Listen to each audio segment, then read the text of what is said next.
Okay, good morning, everybody. Good to see everybody. Hope everybody is well.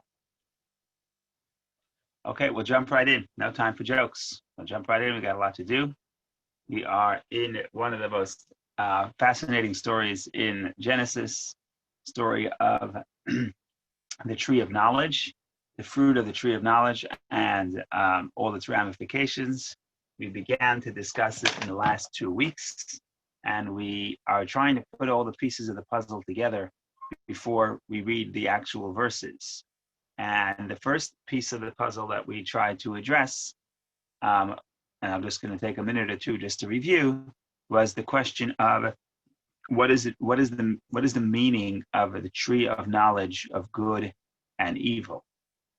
And the problem with this depiction of the tree of the tree that God says you should not eat from as the tree of knowledge of good and evil, the problem with that is that assumes that before then they did not have knowledge of good and evil, and after they ate the fruit, they did receive knowledge of good and evil, which that creates all sorts of questions, all sorts of problems. Like it creates the problem of free choice. Did they have free choice before they consumed the fruit of the tree of knowledge? If they didn't, that would be problematic because, first of all, how could they be punished? Number two, what would the purpose be of humanity without free choice? That's one area of questions. Another area of questions is that it seems that knowledge is a good thing. So why would God create them without knowledge, and why would God want them to not have knowledge? Knowledge doesn't seem, it seems like the knowledge is the superiority of the human being over the other creations. So he gave all sorts of interpretations, but I think they can categorize them into two general interpretations. Number one is that before they consumed of the tree of knowledge, they had what Maimonides calls truth and falsehood. In other words, they had objective knowledge. And once they consume the fruit of the tree of knowledge of good and evil is subjective. In other words, not that what is good and what is evil is subjective, but in this context, when you say good and evil as opposed to truth and falsehood, you mean what makes me feel good, what makes me feel bad. And the shift from objective good and evil to subjective good and evil is what gets you from the Garden of Eden, where everybody with this tranquility, because there's no tension and no peace, and peace because no competition, because everybody's into the truth, as opposed to getting into the reality where everybody's in it for their own subjective idea of good and evil.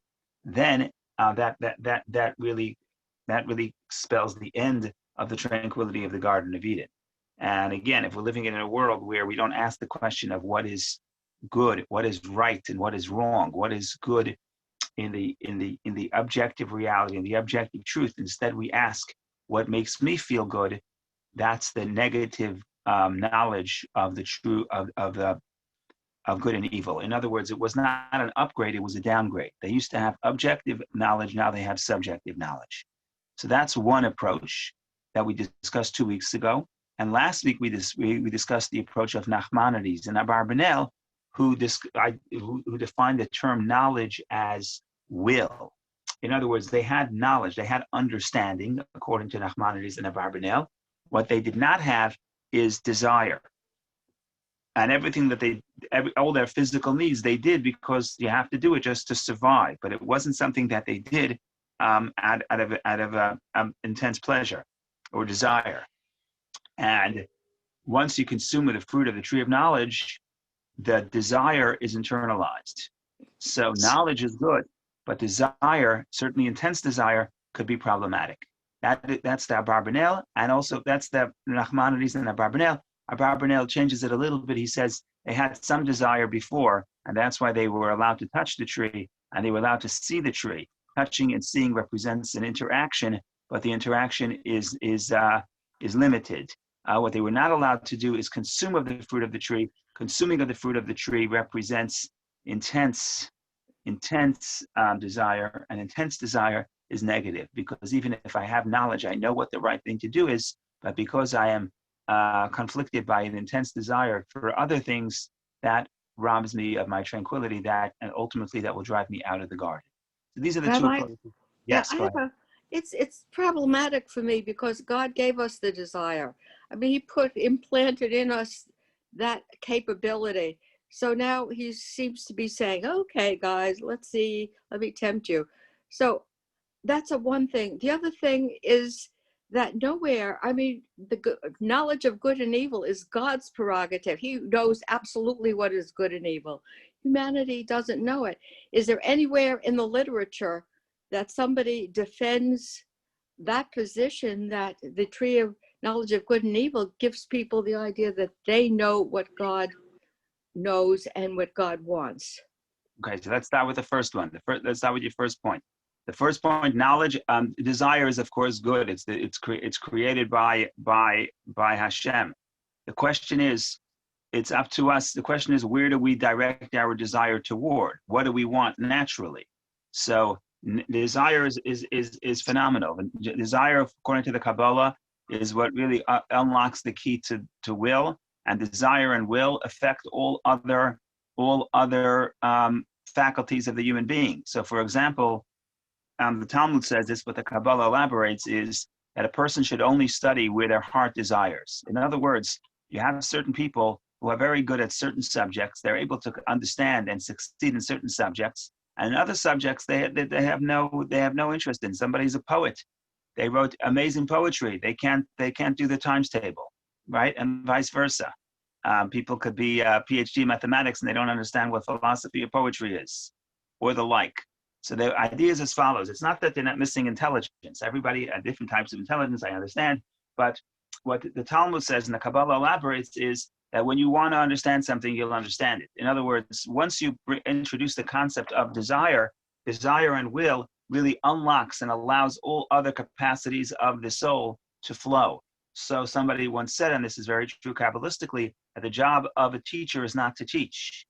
The job of the teacher is to motivate, to get the students to want to learn. If you got the students to want to learn, you did your job as a teacher, because once they want to learn, they'll figure it out. If they don't want to learn, you can have the best capacity to explain, and you can have the best capacity to have the best PowerPoints, and you can convey the information as long as you want, but you're not going to be a good teacher because the people are not internalizing. So certainly knowledge is very powerful. The question is, what is our knowledge directed to? And we have the capacity to awaken knowledge for the right thing or the wrong thing, right? That's the power of the human being. And even though knowledge is deeper than the mind, but the mind, a person at the end of the day, the mind, he could decide, or she could decide where to direct their desire toward, and what to do to elicit certain desires. You could inspire yourself to go to the library, or you can inspire yourself to go find more crass pleasures. And that's what people do every day. In fact, is a multi-billion-dollar industry, which is called advertising, which is here to entice your desire to things that either you don't need or you don't want, right? What do they say? Somebody once said about advertising, I'm going to get it wrong, so you guys probably remember it, help me out. They say advertising is convincing people to buy things they don't need with money they don't have. That's what advertising is. So there's an industry that's here to tell you to I'm going to get you to want something that this morning you didn't really want. Okay. So of course the capacity for desire is very powerful, and we certainly had it before the consumption of the fruit of knowledge, the fruit of the tree of knowledge. The question was, what did our desire look like? And our desire was, we wanted what our soul wants. Now we had a body, and the body had certain needs, but the body's needs was just, you had to do it because you had to do it. You had to do it to survive. But the needs of the body did not attract the deep desire of the soul. And therefore they survived, they would eat, they would procreate, they do everything they have to do. But they did it because that's what you need to do. You need to do without intense desire. And they had intense desire, but the intense desire was devoted to spirituality, to godliness, to knowledge, or wisdom. Now, all of a sudden, once you eat the consume of the fruit of the tree of knowledge, now if you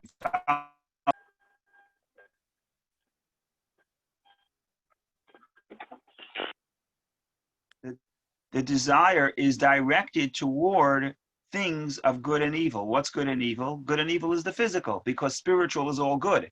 Good and evil is something, one way to think about it is good and evil. Another way to think about it is it's the physical, which could be good or evil. You see what I'm saying? It's the same entity that could be directed to a good if it's serving a higher purpose, or it can be evil if it's just here for its own sake, and ultimately would make you more self-oriented and more narcissistic.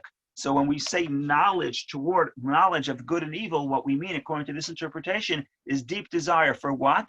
Not for good per se, not for good, complete good, but for something physical that could be both good and evil.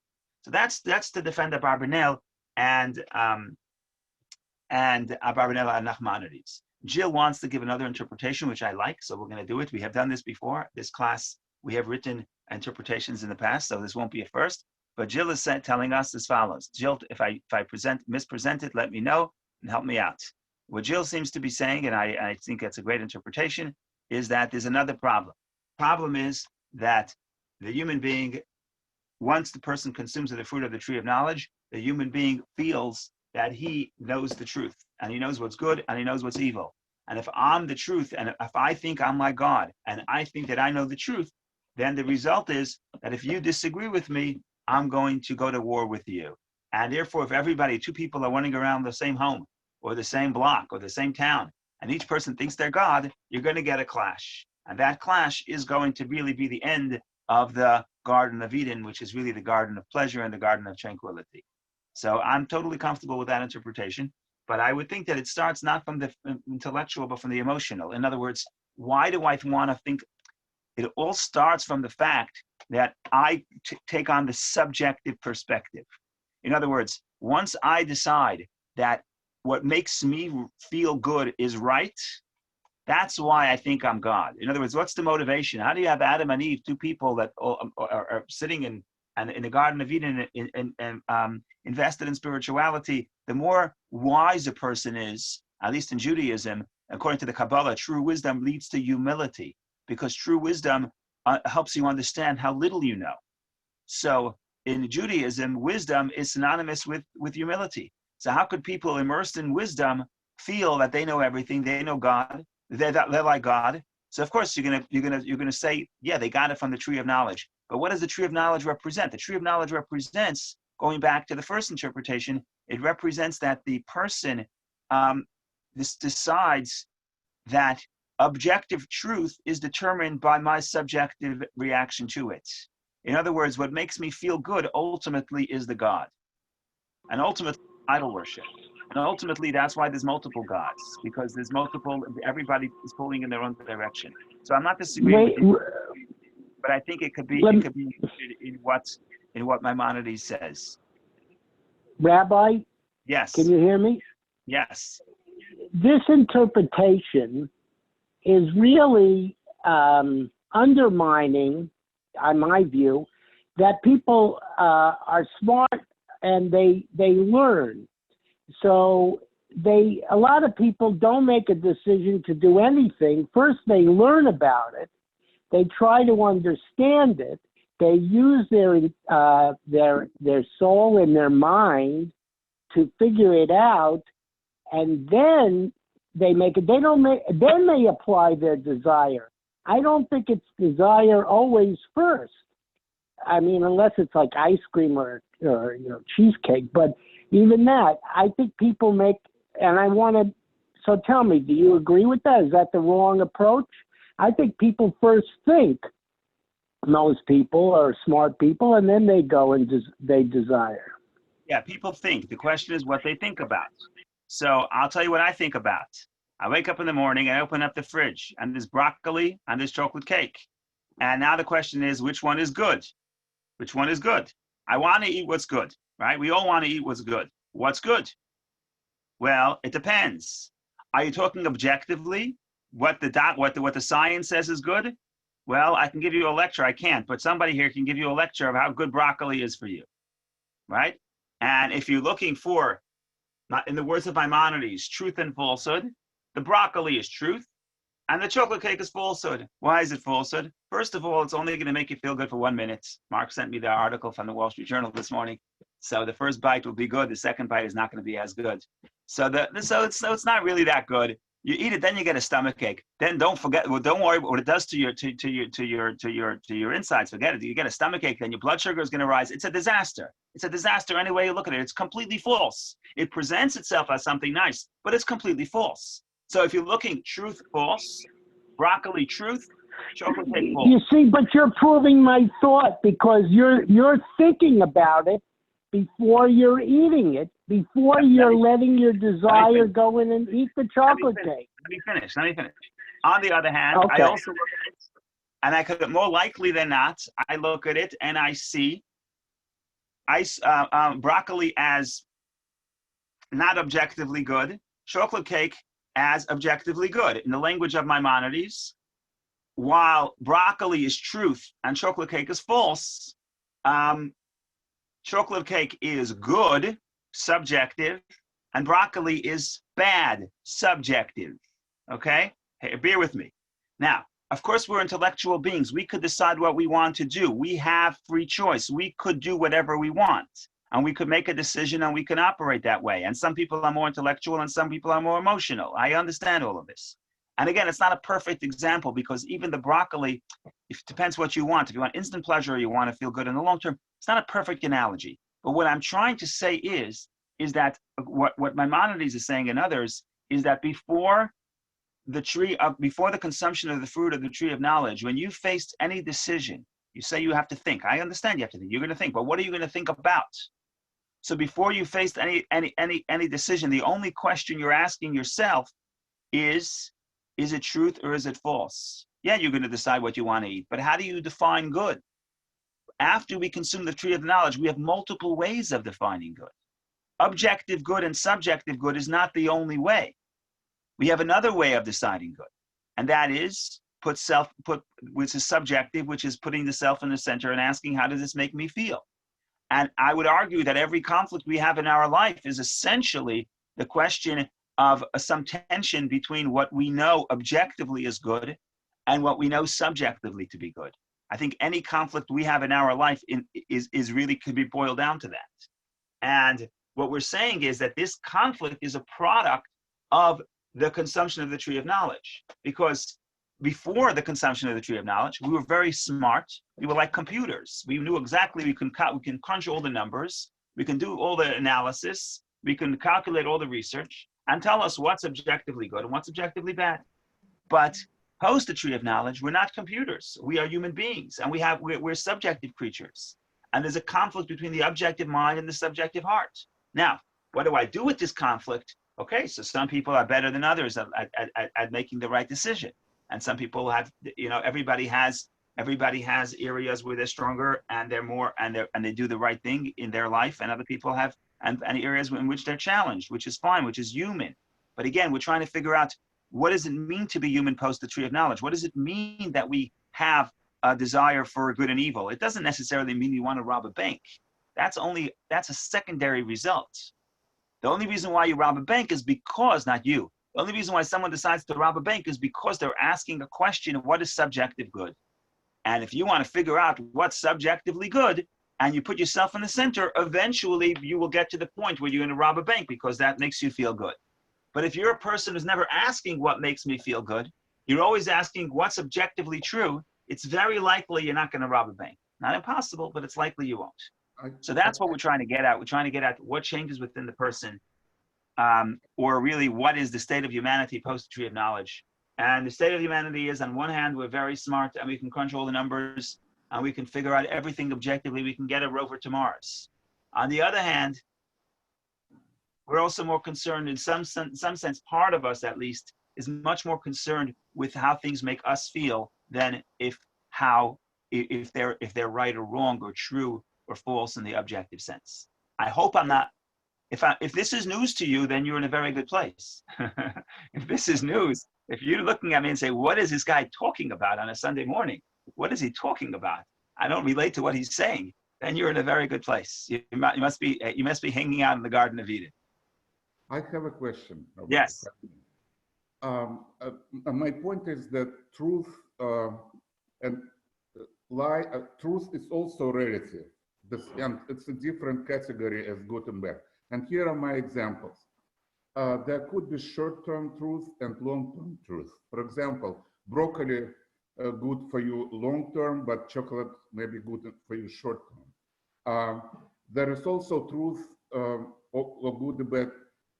There could be, depending on the model. For example, listening to your talk every day may be bad in short term because you have other important things, but long term it is good because you learn something. Or for example, again about truth, if a person goes to war, it depends on the model, on the view, on the construction. It may be bad for his family. He can be killed and his children will be, will grow up without parents. But it may be good for society, or also it could be bad for, it could be bad war. So there are different models on which you can look at truth and what is good and what is bad.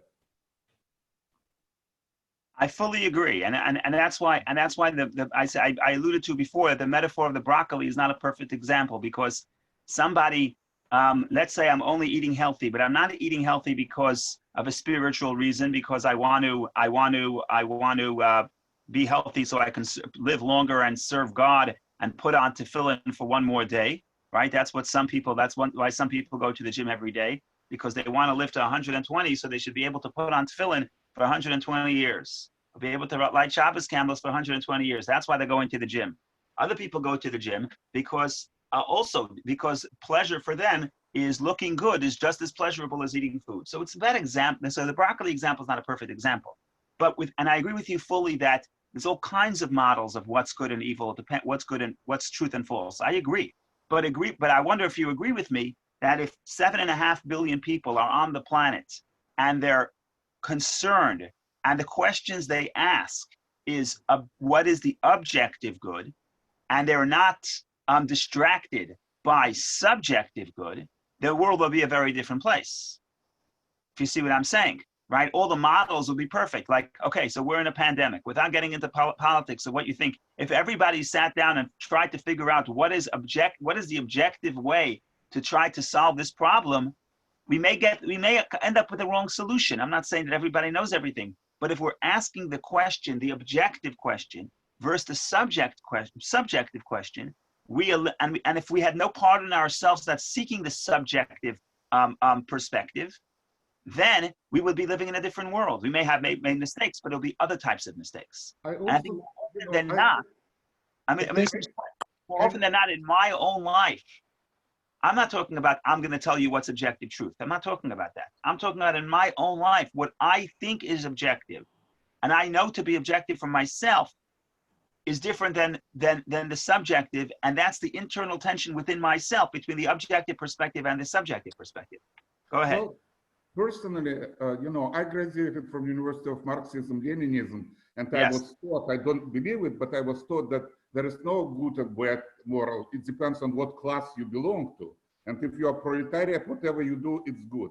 Also, talking about if most people think about what is truth, I came from Russia, where whatever most people thought was not truth was a lie.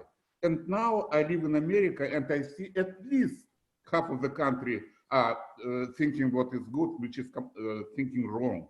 So there is no something that we can qualify because most people think this way or want to think this way. Okay, so I fully understand what you're saying, and this is covering on a lot of topics. But let's try within the person. Agree with me that my life would have less tension if I wouldn't have the conflict between what I know to be good for me and objectively, and what makes me feel good. Yeah. Would my life be more simple? Would my life be more wholesome? Would I make better choices for myself? In other words, again, what do you define as better? So once we start talking about politics, in other words, the good thing about Adam was only him in the garden, right? He's got his own. He woke up in the morning. He wasn't trying he wasn't controlling other people. Nobody was controlling him. He didn't have to worry about the government or what propaganda machines are running. But for my own life, so I say, what's the number one conflict within my own life? The problem is not that the number one conflict is not that I don't know what to do. I mean, yes, I don't know what to do in a lot of areas of my life, but that's not the number one conflict. The number one conflict is the fact that what I know, what I want to do objectively and what I want to do subjectively clash 10 times a day or 10 times an hour. So, Rabbi, aren't you really saying that you're like battling your instinct constantly? I'm saying I'm battling my instinct, but I'm defining what that means. What is the instinct? What is the instinct? And where does it come? And is the instinct bad? Yeah. Right? What we're trying to get at, part of what we're trying to get at is, what does this mean, good and evil? What is good and what is evil? So one way to think about it is, your instinct good and bad? Your instinct is not good and bad, or good or bad. Your instinct is subjective, at least according to this interpretation. Your instinct is subjective. Your instinct says, how does this make me feel? That's the only question it wants to answer. Yeah, without experience, I think generally it's bad. Without wisdom or experience. Okay, that's good, but instinct could actually be good, because instinct wants what's good for Barry. That's what instinct wants. If you're a little sophisticated and you learn a little from experience, you could tell yourself, Barry, you want to know what's good for you? Put money in the savings account instead of in the gambling account. That's much better for you, right? But again, this is taken. So the instinct could get you to a right decision. So I agree with Zach that it doesn't divide 100% physical and spiritual, long-term, short-term. You could get your instincts to do the good thing. That's why we don't call it evil. It's not the tree of evil. It's the tree of good and evil, because the subjective could also be good. And like Zach says, there are models where you're going to make the right choice. It's going to be both good subjectively and objectively, right? But the problem here is the danger of this tree, the danger of the subjective model, is that if I'm following the subjective question, ultimately I could rob a bank. In other words, if what determines what I should do is how it makes me feel, if that's the only question I'm asking, or that's the most important question I'm asking, it's going to be the world is going to be an interesting place, as it is. We know it is. Look around. Turn on the news. You don't take my word for it. Dad's guidance, mom and dad's guidance. You know, Rabbi, you're still missing that people know. First of all, they know when they're doing something wrong. They may deny it, and they may, push it away and go poo-poo, but they know, and that's intelligence. Instinct is intelligence. Why do they do it? Why? Because they may have tasted chocolate cake and they like it, and they don't. What does it mean they like it? They know it. Why? What does it mean that they like it? Give me a scientific term. So Maimonides says the scientific term. Their taste buds like it. It makes me feel good. That's the scientific term. That's what Maimonides. I say they don't. I say they know that it's bad. They eat it anyway, and they feel bad afterwards. People know, and they think about it, maybe for an instant, but after that, they just do what they want to do, and it does. They ignore it. They ignore the thought. That's how I believe. They ignore it. And they say, I don't care whether it's good or bad for me. I'm just going to do what I want to do. That's a different problem than. I think we're saying the same thing. When you say they're doing what they want to do, they're doing what subjectively feels good. I think we're saying the same thing. Rabbi? Yes. So I just want to revisit two things. One is, I don't think thinking comes first. I think when you go to the refrigerator, it's like Adam and Eve standing before the tree. It's purely based on impulse. Thinking comes after, that the impulse is there, the biological impulse that God gave us is there first, and then we may think about it. And I want to go back to what Jill was saying, is that God could have made the world without the tree, could have made the world perfect, could have made us perfect, could have made beings that always made the right choice. So I think it's analogous to, and my father's on this call, but I think he's muted, so he could confirm this. It's like when I was young and my mother, when I was naughty or I was fresh to my mother, she would say to me, you are to go upstairs, you are to stay in your room, and you are not to read any books. That's what she used to say to me. So, of course, it made reading much more compelling, or the way I would say to my children, oh, absolutely, have ice cream first. That God could have created a world without the temptation. So there was a reason, I think, and I think it goes back to the whole issue of wanting us to have free choice. Because if he wanted us to be angels, we would have been angels. But he already had his angels or her angels. I agree with your second point. I agree with your second point. Regarding your first point, I agree with you as well. But I'm just going to say something. I'm just going to add a little twist. When I open up the refrigerator, of course I'm thinking. You know, you say instinct. I know instinct, but what is my instinct telling me? My instinct is telling me, take what's good. Now I need my brain to process. And the brain tells me what's good. So I look at the ingredients. And if one of the first 3 ingredients is sugar, then I know it's good. Very simple. My brain processes that information. So of course I'm thinking. The question, of course, is what am I thinking about? And here the question is, what I'm thinking about is, what's good for me? How does this make me feel? And the mind is the most is the objective part of self. Let's talk about for a second, just philosophically for a second, before we're going way off. Not going off the story. See, this is the heart of the story. So that's why we're sitting on this so long. But the mind, what is the function of the mind and the heart? The heart is the mind is the part of self. The capacity to think is the capacity to think objectively. That's the gift of the mind.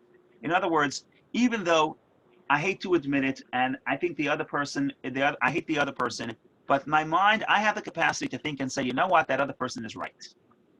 My heart can't do it, my mind can do it. So my mind is a fascinating creation, fascinating invention. You have the capacity to transcend the self, meaning to be objective. Now, most people don't necessarily use their mind in the way it was designed for, right? You have a car, you have a race car that can go 200 miles per hour, but you're only using it in town on Greenwich Avenue. Okay, it's nice because everyone likes the way your car looks and everyone looks at your car, but you're not really using it for what it's meant for, right? So you have this part of yourself that has this unbelievable capacity, which is to transcend yourself. In other words, to think objectively. In other words, not to worry about how this makes me feel, but to worry about what's good in the long term, like Zach says, or what's good for me objectively. Now, most people, I'm not going to speak for other people, many times some people use this powerful capacity, and instead of using it to allow themselves to transcend my own ego, I use my mind to figure out, how do I advance my subjective desires? So I really want to feel good. So I'm going to take this sports car that can go 200 miles per hour, and I'm going to harness it to figure out how to get a bag of jelly beans in the supermarket, or how to get a bonus at the end of the year, whatever the thing is. But what we're doing, you see what's happening? We're harnessing our capacity to think objectively, and we're using that great gift. And we're becoming PhDs and figuring out how to do a lot of cool things. But then the question is, but who's in the driver's seat? Who's serving who? In other words, the healthy model is the mind directs the heart. And the heart is the desire. And we said we need desire. And we discussed desire earlier in the morning and earlier today. And I said that the desire could be directed to where you want to direct it. So really the heart and the mind, if you want to think about it in these terms, simple terms, the heart and the mind is the steering wheel and the engine. The mind is the steering wheel. It could direct you where you need to be. It's not about yourself. I'll tell you where you should be going. The problem is that the mind, because it's objectivity lacks passion. Just because it's good, post the tree of knowledge, where's your passion? Your passion is what makes you feel good subjectively. So my but heart God is my gave engine. us will. Let me finish the analogy. So the analogy is like this. So you have the engine, and that's your heart. That's the subjective desire. Then you have your mind, which is the capacity to think objectively.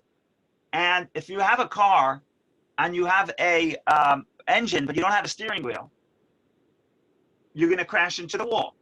If you have a steering wheel but you don't have an engine, you're not going to pull out of the driveway. So just because I know objectively it's true that it would actually be a very good idea for me to go and study every book in the library, but I don't have the engine to get me off the couch and get me into the library. On the other hand, I may have great passion to do what's good for me, but if I don't have the steering wheel helping me think objectively, ultimately I'm going to smash into the wall because my heart will take me to the wrong place. So what's the healthy model? The healthy model is that we have the subjective self, and the mind directs the subjective self where it should invest where it should look for seek pleasure. Let me finish. Where it's to seek pleasure. So the mind tells you, listen, this is what Seth is getting at. By the experience that I gathered in the last couple of decades, I know that if you do this, you will feel good, right? And that's what the mind and the heart are working together in a healthy model. And that's healthy. But more often than not, to get this peace between the mind and the heart is an art, and it's not so simple. And more often than not, there's a conflict between the mind and the heart.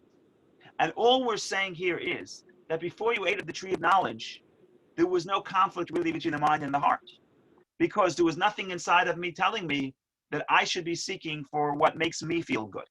What I should be seeking is truth. Now, there are some people, you may find them in a university, in the philosophy department. There are some people who are very motivated by objective knowledge. There are not a lot of them. And you probably also don't want to be married to one of them because they have the steering wheel, they don't have the engine. So they're living in the world of ideas and they don't know how to tie their shoes, right? So, but you have such people. But that's the people we would have been. That's the people Adam and Eve were before the tree of knowledge. What do they want? They want objectivity. They want objective knowledge.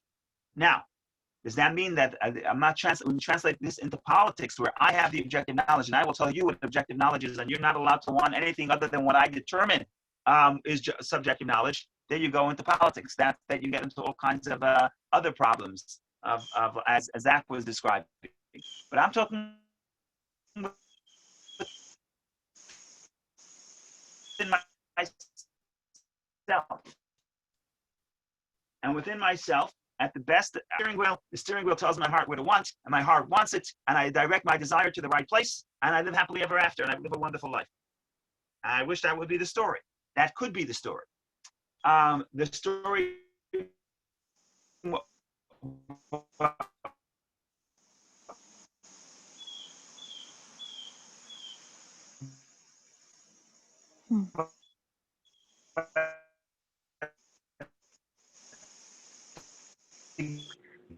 Rabbi, I don't think you're coming in clearly. I don't know about the others. You're frozen. Rabbi, you're not working properly here. There's going to be a certain tension. Now,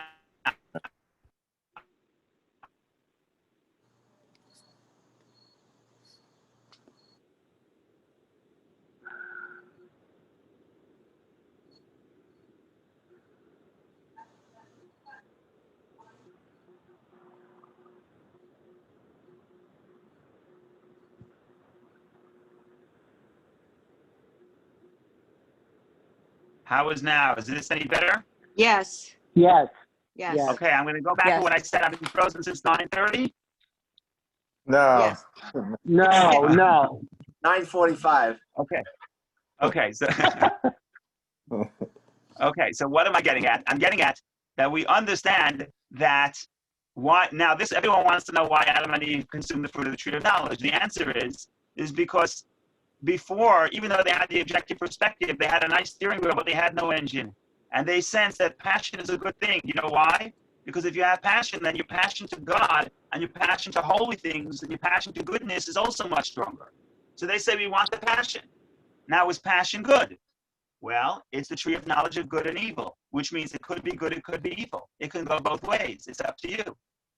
But that explains multiple things. It explains what the world is today, what the world would have been pre the fruit of the tree of knowledge. It also explains why, even from the holy perspective, there is a benefit to the subjective perspective, because what you get is passion. What you get is subjective passion, and subjective passion is good because the subjective passion could be directed toward the holy and the good and God Himself. So there is an advantage. But what you're not getting is peace and tranquility. what you're getting is built-in tension. And that's why everybody has this built-in, not everybody, I'll speak for myself. All normal people are normal. Most people have this tension built in. And Beth is here, so I think we have a lot of, ultimately the psychologists are in business because of this built-in tension, because I think that's ultimately the root of all tension. Is the tension between the mind and the heart, tension between what I know to be good and what I actually do.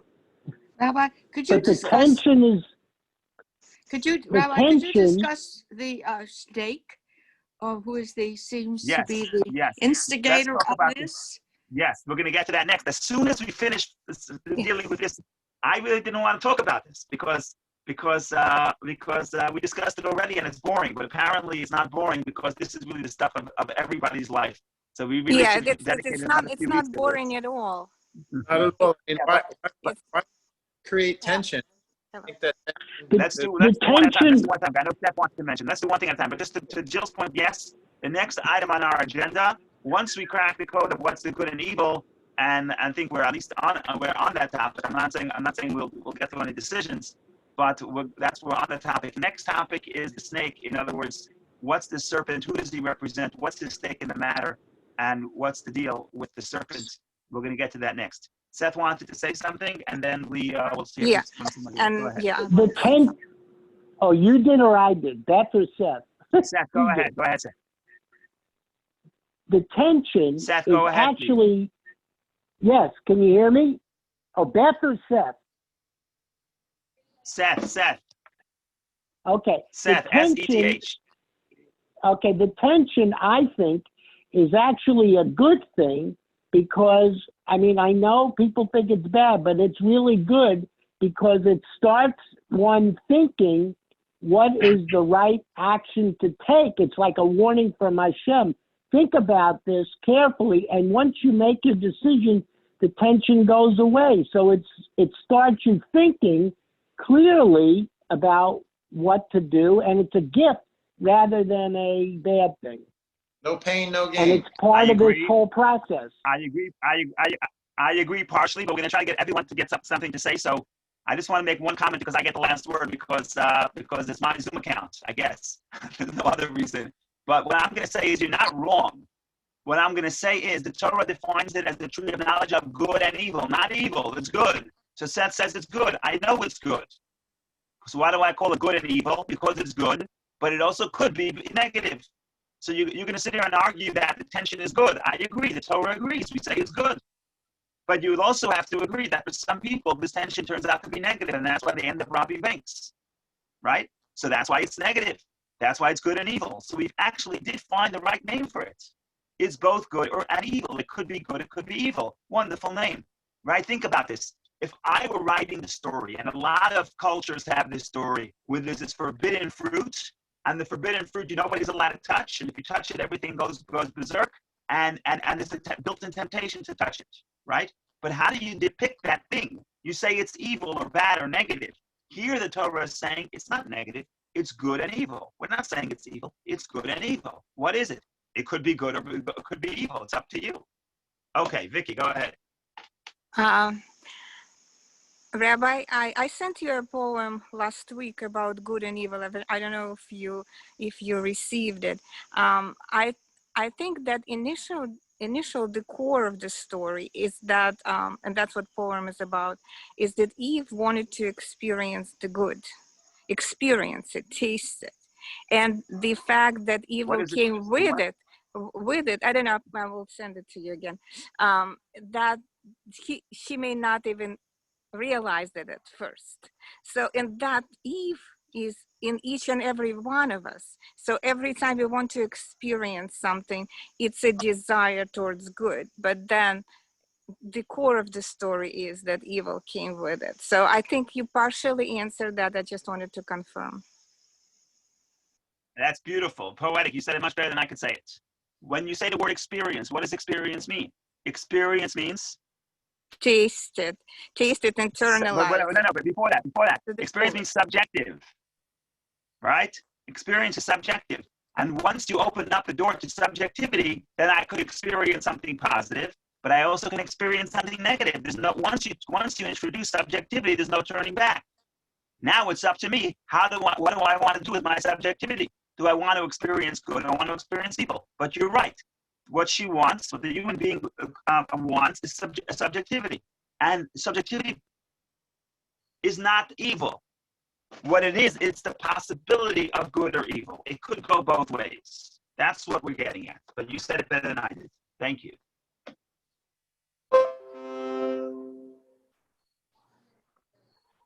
Thank you, Rabbi.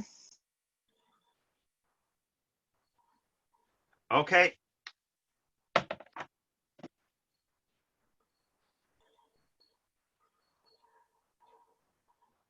If you're still here after all this, then you're really committed. So that's pretty amazing. Okay, if you're still on board. Okay. So let's talk about the snake, or the serpent, or the evil, or the temptation. What is it trying to achieve, or what's at stake? So let's talk about the definition of evil for a moment before we get to the representative of evil, which is the snake. So what we have to get to is similar. What we're trying to accomplish here is as follows. There's obviously some definition of unholiness or negativity, call it what you want, and in the world, and this negativity or unholiness wants to improve its standing. In other words, it has to grow. It's trying to improve itself. It's trying to thrive. Put it that way. It's trying to thrive, and somehow or another, the only way it thrives is it needs the human being to thrive, and therefore it's motivated to have the Adam and Eve have them quote unquote sin. So we want to figure out what is evil before the tree of knowledge, what is evil post the tree of knowledge, and why the human being is so important in this story. So the most interesting thing about evil is that when you look at the Kabbalistic perspective, there's a word for evil. Now, I don't know what the etymology of the English word of evil is, but when we close your eyes and think about evil, you think about something that is supposed to be negative, something supposed to be terrible. And if you had to find a word that will describe evil, you probably would not end up with the word that the Kabbalah comes up with, because the word that the Kabbalah comes up with fails to capture how terrible evil is. In fact, the Kabbalah introduces evil with a word that it doesn't seem so terrible at all. In fact, it seems almost like a good thing. So that's what we're trying to figure out what's happening here. And what's the Kabbalistic word that the Kabbalah uses for evil? And most of you probably heard this word, but you may have not thought about what the ramifications of this word. Ramification number one, it's not so bad. Not as bad as the rabbis make it out to be. I'm only half kidding. What's the word that the Kabbalah uses? The Kabbalah uses the word klipa. Klipa is a peel, like a banana peel, or like a peel, like a shell of a nut. In Hebrew, I don't know if it's a peel or a shell, because in Hebrew there is one word for peel and shell. It's the same word, klipa, and there's two forms of coverings. One is like a peel, and one is like a shell, one is like the peel. I don't know what the word is, like the covering of a banana, the banana peel. That's one word. That and peel and a shell of a nut have the same word. And there's two different forms. One is easier to access, one is harder to access. One's more impenetrable than the next. And mystically speaking, also there's two types of klipa. Okay, so if I set you out to look at the English language, look through the 2 million words in the English dictionary, and find a word that will capture how terrible evil is, you probably would not come back with peel. A peel, what's so bad about a peel? Peel is good. Without the peel, there would be no banana because the insects would eat it. So why are we defining the word, why are we defining evil with this neutral word of peel? So the Kabbalah explains, the reason, not the Kabbalah, in other words, the Kabbalah explains that the reason why it's called peel is because we have a problem. We don't have a problem. I guess we do have a problem. The problem is that everything in Judaism, we understand that everything comes from the one God. And everything was created by God. So where does evil come from? You have to say it comes from God. And if it comes from God, it can't be that bad. So most other cultures, there's always the God and the Satan. Different cultures use a different word for Satan. But there's the domain of the holy, the domain of the positive, and the domain of the negative. And most other cultures, there's some inward tension between the two, and it's really a battle between good and evil, between the domain of God and the domain of Satan. And hopefully, somehow or another, God will win. But if God falls asleep for a while, Satan can overtake the reins of the world. And that's why that theory where there's two powers is actually very appealing. The reason, one of the benefits of that theory is that you don't have to say that the evil things come from God. So I'm going to put in a plug for Chabad tomorrow night, having Rabbi Simon Jacobson talk about why bad things happen to good people. But only Jews could come up with a lecture like that, because other cultures don't have the problem to begin with. Why do bad things happen to good people? Because God is very good, but God also takes a lunch break. And when God takes a lunch break, Satan could swoop in and create some chaos. And there's no question of why bad things happen to good people. Judaism, we have a separate problem. Yeah, the problem is that everything comes from the one God. There's only one ultimate, one power in the world, and evil was created by God.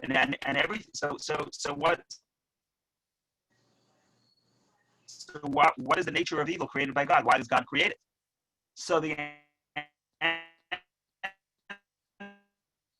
is that, like everything else that God creates, evil has a positive function. Just like the peel of your banana or the peel of your nut have a positive function. And in fact, without them, you wouldn't have the fruit. So when God creates the evil is productive. And productive in the sense that it serves a purpose. And the purpose of evil is to serve the good. Just like the peel is here to serve the fruit, to serve the flesh of the fruit. And what happens when you want the banana? You peel the banana, you throw out the peel, and then you consume the fruit. And it's very clear what the purpose is, what the goal is. The goal is the fruit, and the peel serves the fruit. So evil is not evil, because evil serves the good. When does evil become evil? When does evil become evil? Evil becomes evil. What we call evil is when the fruit, when the evil presents itself as the purpose. In other words, when the peel says, don't eat the nut, eat the peel. In other words, when there's a confusion about what is supposed to serve what. That's where evil becomes negative. In simple English, from the Kabbalistic perspective, the way the Kabbalah defines the worlds, before the consumption of the tree of knowledge, there was separation between good and evil. It wasn't intermingled, as we will discuss, hopefully today, if not today, then next time. And the evil understood that its function was to serve the holy. So, for example, why is there evil? To allow for free choice. So if evil is here to allow for free choice, so evil is going to actually serve a purpose. And the moment the purpose is served, you can throw out the evil. You can throw out the concealment. You can throw out the peel.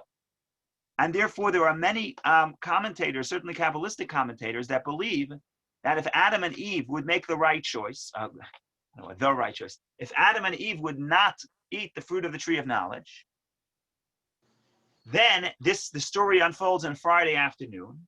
On Shabbat, there would be no more tree of knowledge. In other words, on Shabbat, they would be completely holy. Evil served its function. Its function was to serve the good by allowing free choice.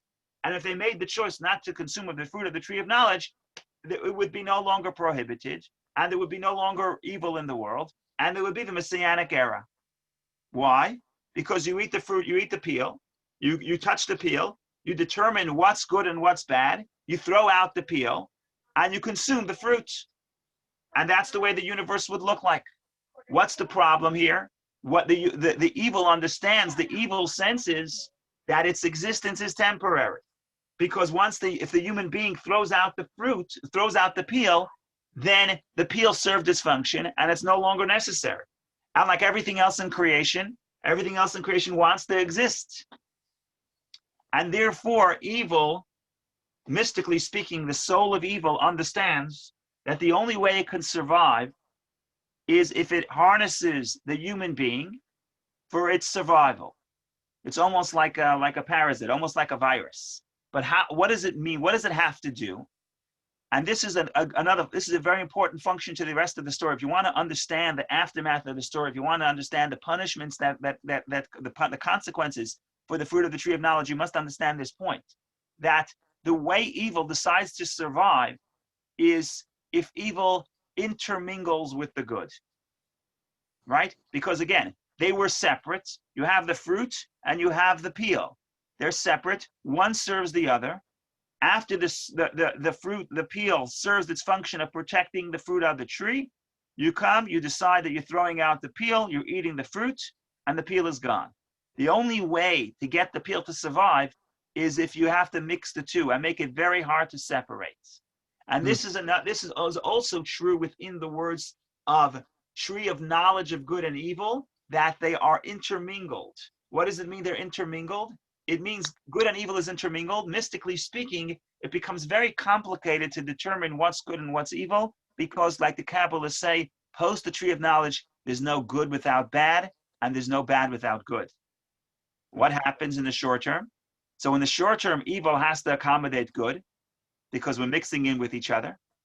But what it also does is allows it to survive. It allows the evil to survive because it gets its nourishment from the good, because everything, like I said, everything has to come from God. So ultimately, the flow of energy comes from good, and the evil has to get the good, the energy of the good, for it to be able to survive. So mystically speaking here, when a person makes a bad choice, what's happening here is that the good and the evil are mixing in within each other, and that's allowing for the evil to continue surviving. And I'm going to give you the spoiler alert. Mystically speaking, the entire purpose of what we do post tree of knowledge, what we have to do is really, it's a process of, if the sin is about intermingling good and evil, and there's no good without evil, no evil without good, the process of correcting the universe, in the language of the Kabbalah, is called the avoda, the service of birurim. Birurim means refinement. What is refinement? Of separation. You have to now go in there and separate the good from the evil. I will explain what that means. When you separate the good from the evil, ultimately, once we finish this service, when Mashiach comes, then once again, as was supposed to be the plan, evil will evaporate. That's what we say. We studied it a few days ago in Mark Askey's home. The concluding tractate of Tainis of Mayid Katan, the tractate that discusses the laws of mourning, quotes a verse from the prophets that says that eventually, the end of times, the death, which is a metaphor for unholiness, death will be swallowed up, and God will wipe away the tears from every face. Meaning to say, there'll be no more negativity. Why will there be no more negativity? Because now negativity could survive because it's mixed into the good and it survives from the good, mystically speaking. Once you separate the two, when you have a complete separation, evil evaporates, because evil has no real existence on its own. What does it mean to separate the good and the evil? To separate the good and the evil means you engage in the good and the evil, and you extract the spark, you extract the purpose. You say, I'm engaging in this physical object. I am using it for the holy purpose. I'm what the Kabbalah says, what the Kabbalah calls elevating its sparks, which means I'm elevating its positive potential, and I'm rejecting its negative dimension. And I'm not going to follow its negative dimension. So when I do that, I consume something. I take out the good and push away the bad. I use it for a holy purpose and don't use it for a negative purpose. I'm now undoing the process that was what happened as a result of the tree of knowledge, of the consumption of the tree of knowledge, which is mixing the tree of knowledge of good and evil, which is a mixture of good and evil. And now I am undoing that mixture. And when we do this collectively throughout the thousands of years of history and across the entire world, ultimately, mystically, that's how evil is abolished. Evil is abolished when we separate it from good. So that is in a nutshell. We can elaborate maybe next week about, well, next Sunday we're not going to meet, it's Rosh Hashanah, but the next time we meet, that in a nutshell is what's happening here is, and just to think about, evil is a klipa, evil is a peel. Evil was created for a purpose. The purpose was to serve the good. How to serve the good? By allowing the person to make the choice and take the banana and not the banana peel. The problem is when the person takes the banana peel instead of the banana. So the banana peel says, take me, I am important. Don't throw me out. Don't you use me for something else. I, the physical, the selfish, I am important here. You put me in the driver's seat. You give me the right attention and ignore the fruit. Well, when that happens, you get a mixture of the two. The mixture allows for the survival of the evil. And Rabbi, so is that what you're saying, that the tree of knowledge of good and evil, the problem with it for Adam and Eve is that it was so inextricably bound up with one another that they were not capable of separating it without God's help. yes, they caused them the mixture. In other words, up to that point, if you read the Kabbalistic literature, the way it's described, there's the fruit and there is the peel. Let's talk practically speaking. Within a person, there's the good, and then there is a sense that out there there's evil out there, and I could choose what I want to do. But now it's much more complicated. Now it's within every moment I'm being pulled in two directions simultaneously, because there's a mixture of the good and evil within myself, and every experience almost has both good and both evil. Even when I'm doing good, even when I am volunteering in the soup kitchen, there's a little bit of ego involved, right? So there's always a mixture. So consuming the fruit of the tree of knowledge represents touching this place where there's going to be a mixture of the two. And who wants the mixture? Who stands to gain from this mixture? Stands to gain is the serpent. What does the serpent represent? The serpent represents the psyche, the soul of the evil, which understands that unless people give me more attention, unless people put their main focus on me, I'm just going to be used and thrown out. Because really that was my purpose of creation. The purpose of evil is to serve a function and move past it. But the soul of the evil says, no, I want to survive. Like every creation, it wants to survive. It wants to thrive. How does it survive? It says, well, just grab as much good as you can, hold on to it really tight, create this mixture, and then there's a problem, because you're allowing good to enter the evil, and therefore even evil people do some good, right? It works both ways. Just like there's no righteous person who, the verse says there's no righteous person on the earth that doesn't sin. There's no such thing, post tree of knowledge, there's no such thing as someone who's perfectly righteous. But the other side is, it's very rare to have someone who's perfectly evil with no good at all. It's likely that people who are evil have some good within themselves, right? Because you have this mixture. But the serpent, the soul of evil, is willing to take this risk, because if it doesn't have this combination of good and evil, it's not going to survive. It's going to be thrown out like the potato peel. So what it wants to do, it wants to create a mixture and say, put us in the blender, mix us all together. It would be impossible to extract one from the other, and then we survive. So this is just putting out the central idea. Of course, there's a lot to talk about, a lot to elaborate, and a lot to talk about. But it is, I think we're running out of time a little bit. So God will have to give us long life and good health to be able to. Rabbi, you said, I don't know if you can hear me. You said the serpent benefits from the mixture, but God benefits from the mixture too. You didn't look at the other side of it. That's what I think. God benefits from the mixture, but again, when we say benefit, it's all relative. What we're getting to here is the beauty of this story, certainly from the Kabbalistic perspective, is that there's nothing that's almost like pun. There's no good without bad. There's no bad without good. Each path has an advantage or a disadvantage. The path of mixing the good and evil is much more complicated, but it's much more meaningful. It's much more painful, but is much more meaningful. So God benefits in a sense. Yes, that is correct.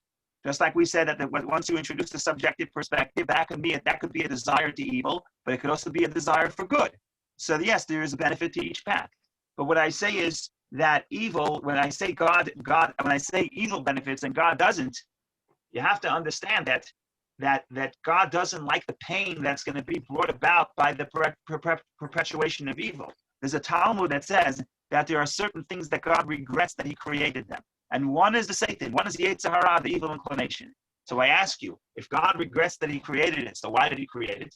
God knows the future. So God knew that he's going to regret it. So why did he create it? So the answer is that what we're really saying here is, of course, there's a certain benefit, and that's why God allows for it, but it's also painful. And the fact that that the evil could survive for the past 6,000 years, and the evil has a long list of accomplishments. Don't underestimate the power of evil, right? So evil is plenty evil, and that's a painful experience. Painful for us, but also painful for God. And therefore, in some sense, God regrets that he created it. It means the pain is hurtful to God as well. Yet, the other side of the token is that the pain gives meaning to the human existence. It allows the fact that ultimately when evil will be eradicated, it won't be a gift bestowed upon the human race. It will be something we accomplished on our own, and therefore that much more meaningful. But it's business, because you have both sides of the coin. There is evil, there is pain. The fact that evil is perpetuated is bad, but it also has good. And that's part of the whole idea here. Once you mix the good and evil, there's almost no experience that is absolutely good and absolutely evil. And if you know what, if you take an experience and make it 100% good, that itself is evil, right? If you take an existence and have no problems whatsoever, right? Wouldn't you think that God gets joy out of us as humans distinguishing between good and evil and making it clear?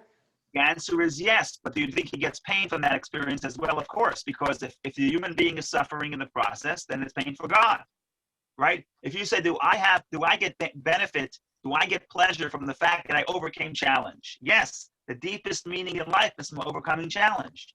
But if that challenge is pain, then although overcoming pain gives me immense pleasure, immense meaning, but the painful experience is still painful.